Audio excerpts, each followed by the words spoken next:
Welcome to Jack Illustrations. In this video, we're going to focus on Excel Project 4 WHI1040. We are only going to focus on changes on sheet average call time, and in the next video, we'll be focusing on changes on sheet employee hours. Before we proceed, don't forget to like, subscribe, and also leave a comment. It says changes on sheet average call time. On average call time, cell A1, use a text function to display the words the computer hotline call time statistics.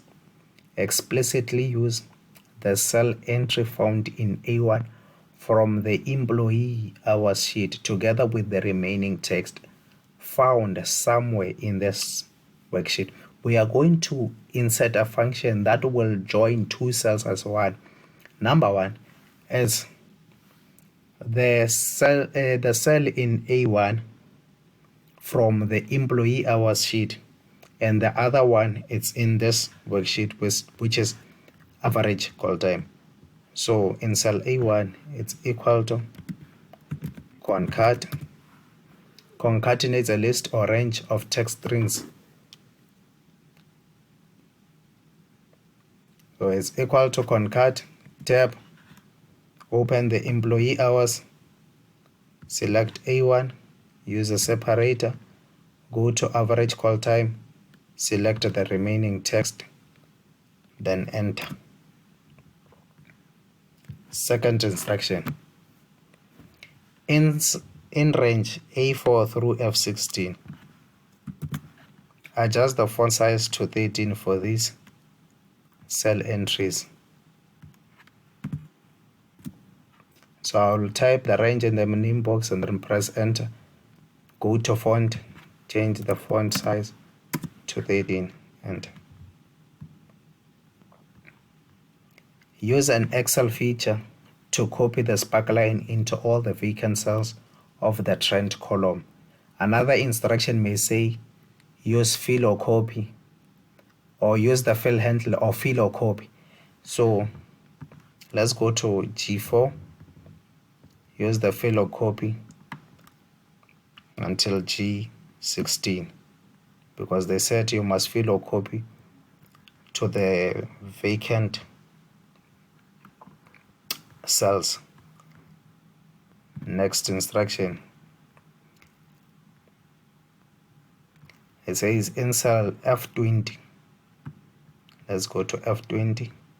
If you can't find it, just type it in the name box.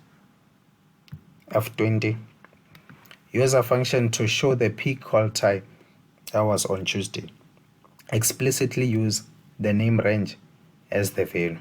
Whenever you see an instruction where they say show the peak, show the most, show the highest, show the largest, just know that you're going to use the max function. So it's equal to max, tap to select it, then select the range, which is for Tuesday, enter. Next instruction, in cell F21, use a function to determine the list call time on Monday. We're going to use a function to determine the list call time on Monday. Okay, let's go to it. It's equal to mean, because we are looking for the list. Mean, press tab on your keyboard to select it and select the range for Monday, enter. Next instruction, in cell F22, determine the number of salesperson whose total call time were more than 4 hours on Wednesday. We are going to insert a function that will give us the number of salesperson whose total call time were more than 4 hours. As you can see, we are given a criteria here, and the criteria that we are given is more than 4 hours. So we are going to insert a function that will only focus on the total call time which were more than 4 hours. In this case, whenever you see an instruction say determine the number, you're going to use the count function. But because we are given a condition, we are not going to use a count function, but we are going to use the count if function because of a given condition. So it says determine the total number of salesperson which were more than 4 hours for Wednesday. So it's equal to count if tab, select the range for Wednesday, use a separator, then type in the criteria, close parenthesis. Look at how I typed in the formula. Always remember, if you are writing in the computer lab where I placed a semicolon, it will be a comma for you, not a semicolon. Otherwise, your function will be wrong. Then enter. Next instruction. Use a built-in function in cell F23 to display the number of salesperson whose total call time were less than 4 hours on Thursday. Make use of the Thursday name range.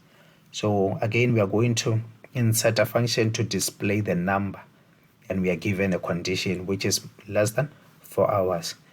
So go to cell F23, type in equal to count if, select the range for Thursday, use a separator.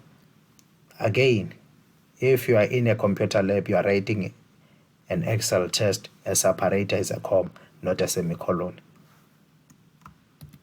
In inverted commas, type in the range less than the criteria, which is less than 4 hours, then close parenthesis when you're done. Look at how I typed in my formula. This is how you should do it, but only change a semicolon to a comma, then you are good to go. Otherwise, your function will be wrong. Then enter.